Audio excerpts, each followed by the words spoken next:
Can we have a quickie? Or is it oppression, even if it's consensual?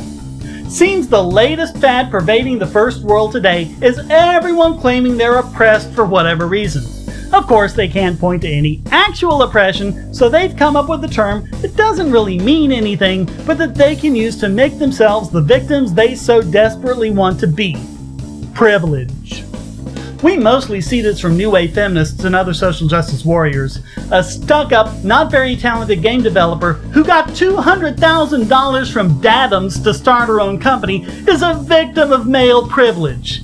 You know, the sort of privilege enjoyed by people like Kelly Thomas, the mentally ill homeless man who was savagely beaten to death by police. Yeah, she's the victim of privilege and he's the privileged one. Or the not very talented game designer who had sex with people at Kotaku, Steam, and others in exchange for getting favors such as greenlit games and positive reviews. But when people actually complained about the blatant, undisclosed conflict of interest, they were privileged white males slut-shaming the poor, oppressed female. She wasn't privileged at all. And the movement protesting unethical journalism that spawned from all this is just another tool of the patriarchy, of privileged white loser males with neckbeards and trilbies living in their mom's basement.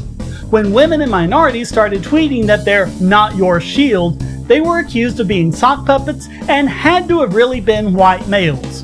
When they started posting pictures showing they were women and minorities, they were obvious photoshops. So they started posting videos too. They still deny this and claim they were just white male sock puppets. Not only do they have the news media uncritically telling their side of the story, they even got an episode of Law & Order blatantly supporting their propaganda. They've had protesters silenced, fired, or forced to apologize, one for the hideous crime of wearing a shirt his female friend designed. Sorry, but if you can do all of that, you are the privileged oppressor. And that's the lesson.